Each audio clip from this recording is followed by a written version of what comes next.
All right. What up, folks? It's your boy. It's Spencer. I'm here to do another commentary track. I did one and some people watched it and some people enjoyed it, and it made me not feel like giving up immediately. Not at life, at doing this. So it's more I'm sure everyone was like he was gonna kill himself otherwise. Anyway, so I'm here to do another track. Hopefully, you know the deal. If you haven't, go back, watch the first one where I explain it. But basically, I have Harmonquest queued up. Um, I have it kind of buffered. There's this thing about the world now that videos don't buffer anymore. Like they only buffer like 5 seconds, and if they buffer for longer, it's all fake. It depends on the app. I think VRV is better than say YouTube. Anyway, I changed my setup. I have a better mic, but it's farther away. The better mic is so good it picks up my headphones, which has the audio of the show. So you might hear some of that, but hopefully not. Let me turn it down. But yeah, how this works is I got Safari queued up with Harmonquest episode 2, season 3, and I'm going to hit the start button on that timer at the same time as I hit the space bar to start this episode, and then hopefully we'll be roughly synced up, and then I'll watch it and do commentary, and maybe that'll be good. I'm wearing my How Did This Get Made t-shirt. I bought 2 of them. Anyway, you could see the 3 people's heads, so I feel like I should point it out. I guess let's just get rolling. Hopefully I don't bump my mic. Let's sync our watches in 3, 2, 1. Boop. All right. So me and Reagan cooked these up. The first one was a bit more generalized, the recap, but these ones are more targeted. They're actually supposed to tell you relevant details, kind of like Breaking Bad, I guess. As they go on, I get more proud of these. They're more stylized.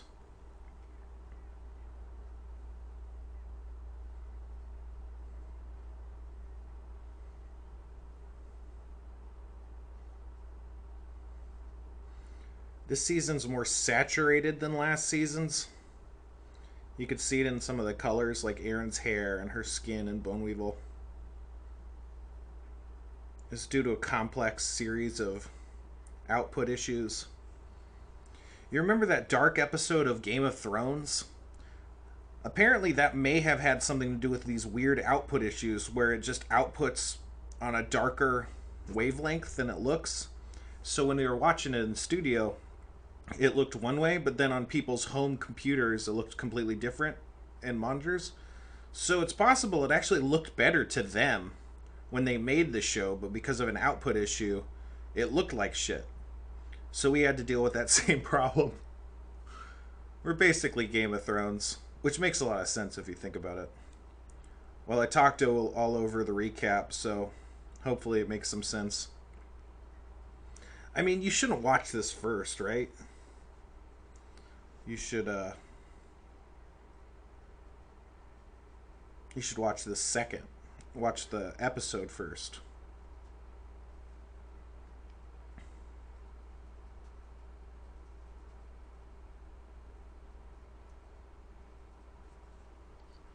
I hope someone busts into this room while I'm doing this and I have to explain what's happening to them.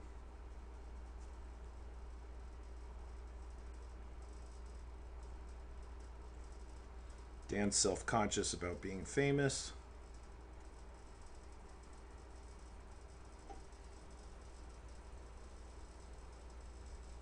I held that for just a little too long. I think she says, "I love you" there. She's mouthing stuff. That's like a running gag in all of her intros. Maybe not all of them, but it's like there's an arc to it. There's also an arc to these note card gags. Legal pad gags, rather. That's Kate Micucci, as Dan is about to say.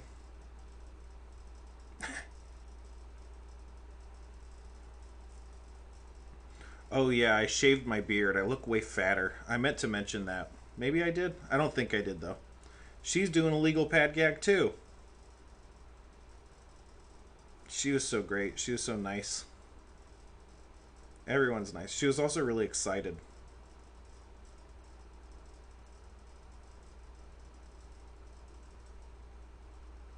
This season, we sent episodes to people when we pitched them on the show to kind of show them what it was. And it had kind of mixed results. I think some people got it better, and some people thought it was like more jokey and improvised and less D&D. I don't know if we'll do that next season. I think overall it helped, but it had a kind of an interesting distortion effect. Anyway, let's quest. That guy loves it.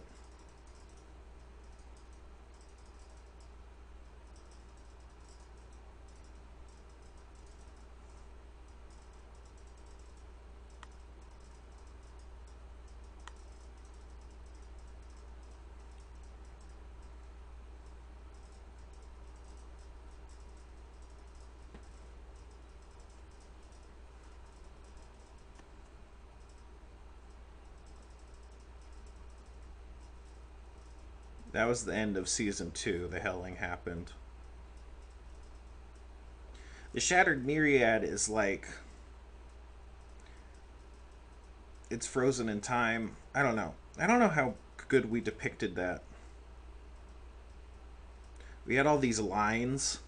They're supposed to be like pause lines or tracking lines on a VHS tape. I don't know how well it tracks. Weird sound effect. It's just a dude screaming.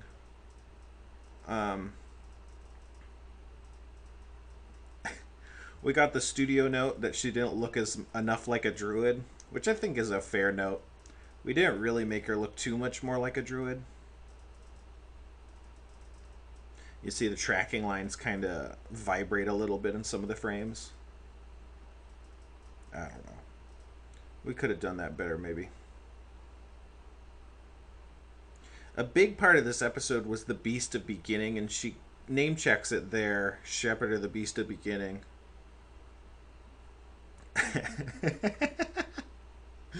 So we give cues to the guests, and that intro that she read was one of her main cues. And like she's like, am I doing this right? Oh, that looked like a little audio glitch. Well, I can't pause it in real time. Maybe I'll do it afterwards. 550, if I can remember. I love Boneweevil's acting in this. It's like a great gag as she's like super sexual.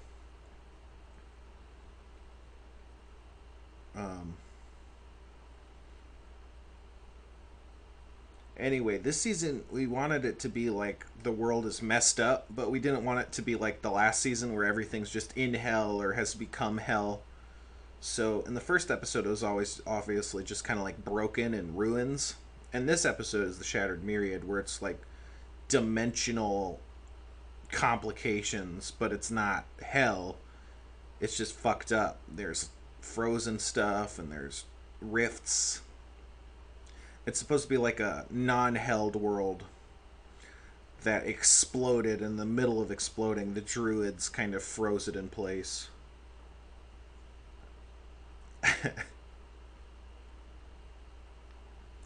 That's one of Dan's main character traits this season. She doesn't need anybody. This is one of my favorite parts, all this eye movement stuff. Like no one's making eye contact.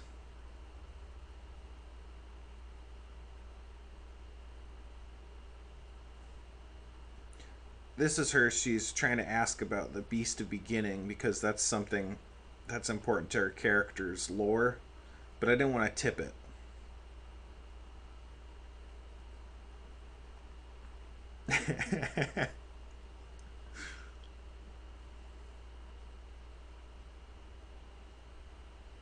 Since this episode had so much narrative pipe to lay, kind of setup, I thought that I should have a character that could help explain some of it.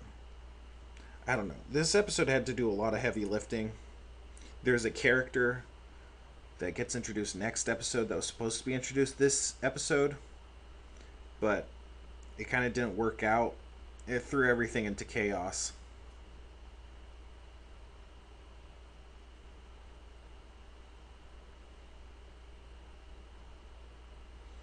Yeah, see, the world was blowing up, and the druids kind of froze it in place.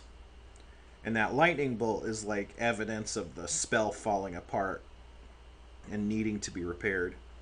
This part didn't happen until I want to say like 30, 40 minutes into the record. They were kind of just messing around and having a good time, but not doing anything.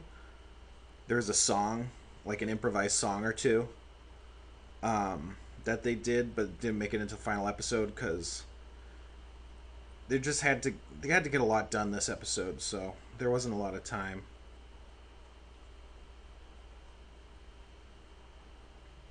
That's true, he does.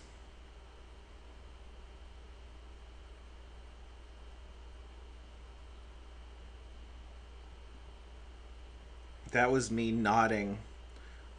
Like the live producer or whatever, one of his jobs was to hold up a card with the amount of time we had left. And when he does that, I like give him a nod or a look. And so when I was looking and nodding off screen, that was me doing that. So that's more evidence that the spell of the druids is kind of breaking. In this area, there is four calamities, four elemental calamities, and they were personified by these four elemental horrors, which you can see in the backgrounds of some of these shots. But it's like there's giant monsters that got frozen in space that they might have interacted with, but they ended up not really interacting with them. It's kind of inspired by the game Saga Frontier. Saga Frontier, there's this part where you gotta go to the Time Lord's realm, and the Time Lord has frozen everything, and he freezes all these giant monsters, and then you unfreeze time and come back, and then all the giant monsters are just these really hard fights that you get in that you didn't get in the first time because all the monsters were frozen in place. That's kind of the inspiration. There's another weird visual glitch. The last one was at 550. Anyway.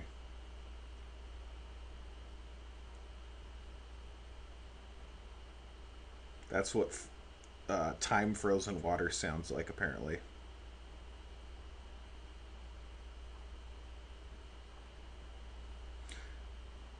That's kind of inspired by, what is it, this prismatic wall or the prismatic sphere. It's like a wall of force surrounding the druids, but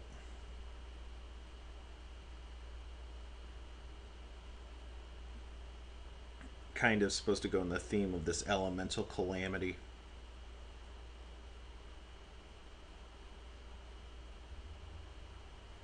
I guess druids technically can't shapeshift into walking sticks, right? I don't know. I think Dan was kind of drunk this episode. I don't know why he thought that would work. Maybe he's just trying stuff. But it's like, why would hitting magic with a chain do anything? He looks dead there. Fermi looks kind of dead. One thing I wanted to do is when she pets him for his like leg to kick out, like him to thump his leg, which sometimes happens with animals. But I never got the courage up to make that note. It's a missed opportunity. Demon gas like Rob Corddry had. That's the same prop. I didn't expect this to happen.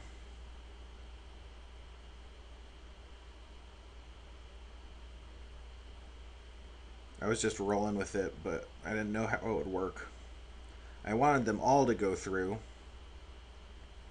but we created a solution that let just the guest go through and allowed the party an opportunity to just leave. So that was awkward. We fixed some of that in editing. We fixed a lot of this episode in editing. Like I said, there's that other part that happened 40 minutes in, but only happened like really early in this episode. I think that part happened after this part, actually. So that's some of the fun stuff. We can move around the events to make them make more narrative sense. So in the beginning, they're supposed to be chased by monsters, and that was supposed to be kind of like a ticking clock to compel their progress. But because things were all funky, I didn't do that, and it kind of ruined any sense of urgency for the episode. So I tried to bring in the monsters later to kind of fold in the necessity of having the party help out.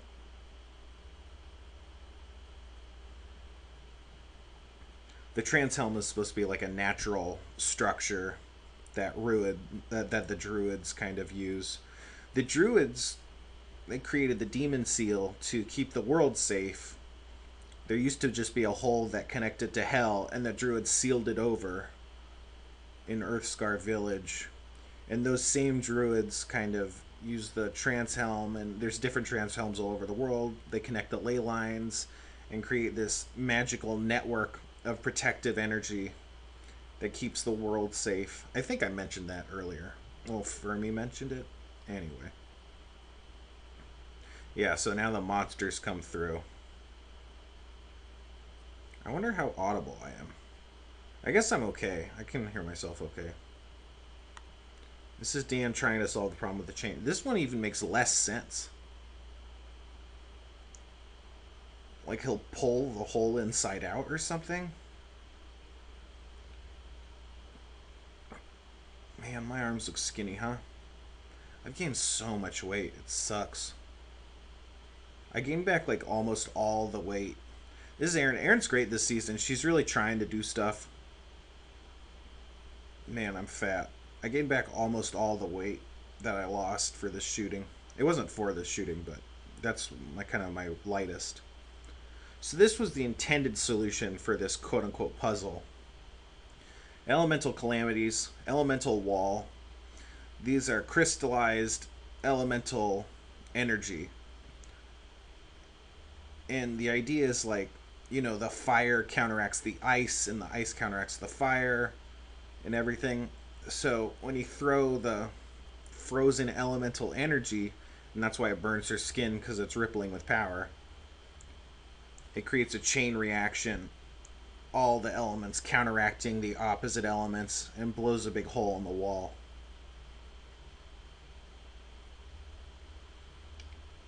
This one's great. This is a great Erin moment. She does this, like, it's so funny.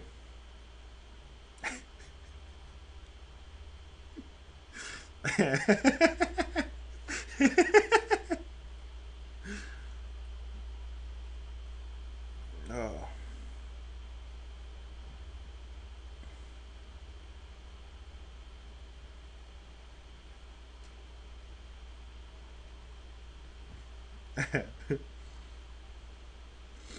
Yeah, so these monsters were supposed to be like psionic bugs, psionic parasites that were drawn to the warped energies of the shattered myriad. Like, they can sense brain energy or something in magic, and they eat that stuff. So that was supposed to be chasing the whole episode, but didn't work out.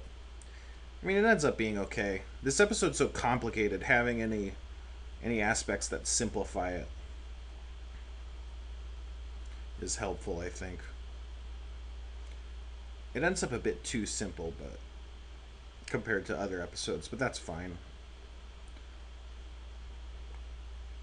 In the larger season arc, this episode's just supposed to be kind of laying the groundwork of kind of events to come. This took so many takes to get right, and it's still not amazing, but whatever. Those ice spikes, they're not really animated, you know, they just kind of pop on screen. And then, excuse me, clouds of smoke kind of animate over them.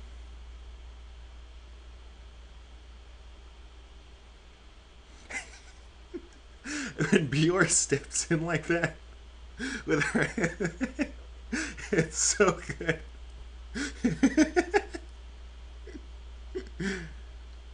Oh, this is Dan's signature spell.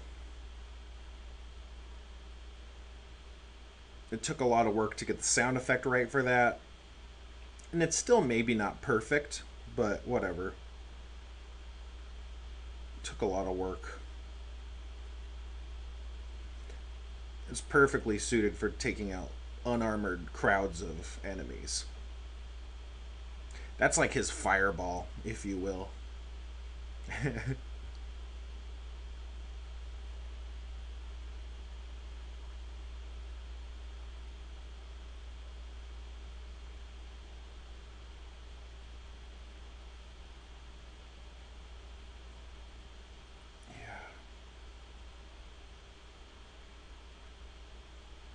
The saturation was a big swing.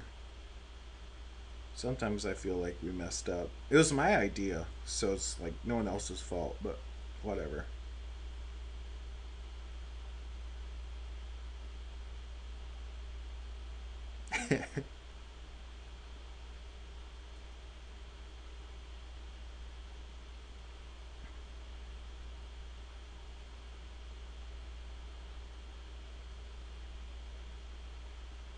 It looked like Bone Wheel had a mouth flapping error.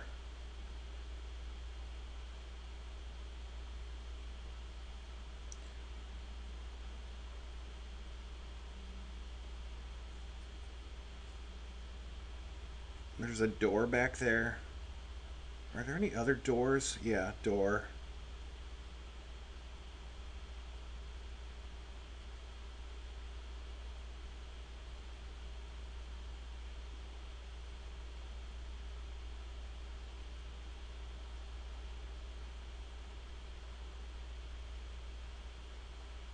Clarence. The nature spirit from season one. Beast of Beginning. So Clarence is, he's from season one, and the Doorest of Fours. That's a door. The Shattered Myriad is supposed to be the Doorest of Fours that like just exploded. It didn't really come through in all the backgrounds, um, just because that like I said that very early, and then I forgot about it until way late, and so there wasn't a lot of time to kind of rejigger any of the backgrounds. But some of the trees are supposed to be broken open and then like blasting out magic into the sky. That was kind of like an initial conceptual idea I had for this area to kind of link the Doorest of Fours. Anyway.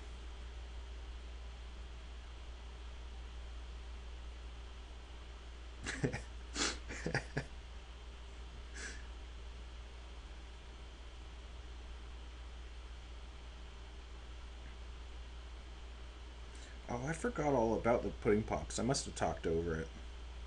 That was like a fun run.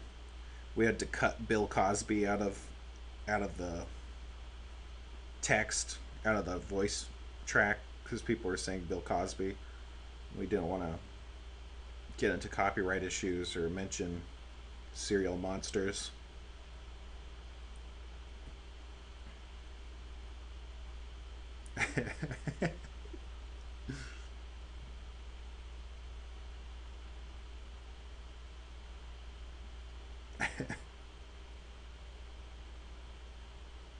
Why would she want one of the bones?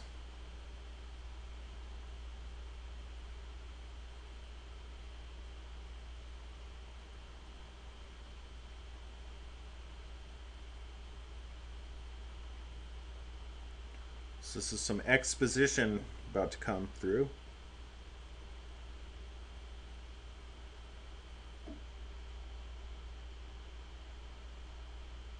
She can get online. The the druids created the Beast of Beginning. It's made out of hope, the pure hopes and dreams of the innocent. And that energy of hope, it manifests as a way to change the timeline so that there's always hope. Because hope, it forges new solutions and new realities. Hope is kind of the force of change in the world. So that's why that's kind of the link. The Beast of Beginning is an ivory key. It used to be in the demon realm, but the demon realm crossed over into Earth. The reason it was in the demon realm is because since it's made out of pure hope, like demons can't see it or understand it, let alone use it, because their hearts aren't pure.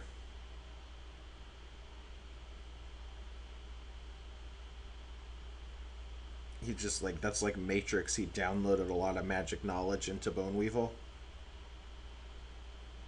So yeah, the MacGuffin this season is the Beast of the Beginning.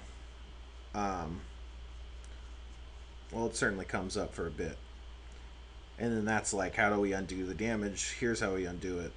I don't know, maybe a bit contrived, but you gotta be questing for something.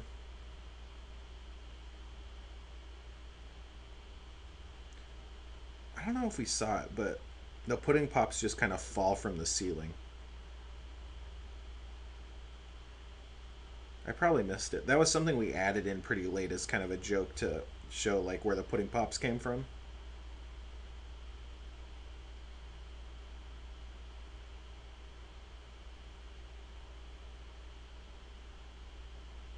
I'm just thinking now that I got to give notes on some of the audio for the later episodes.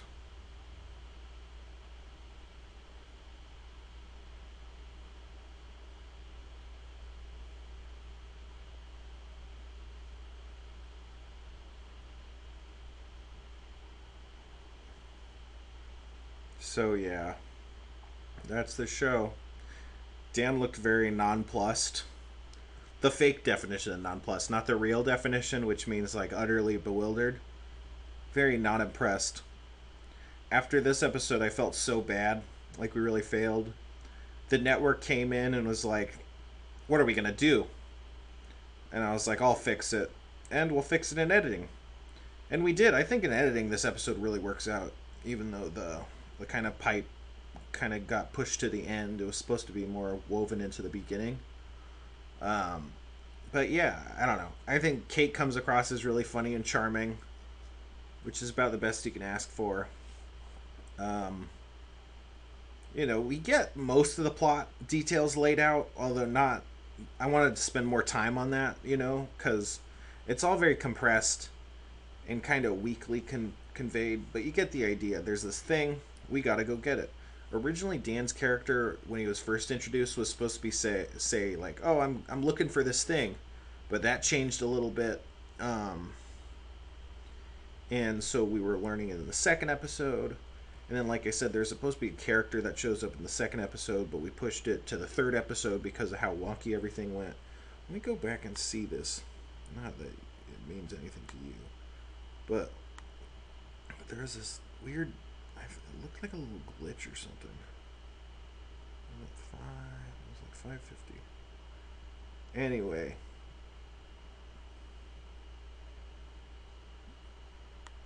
Oh, maybe it was just Bone Weevil's bow.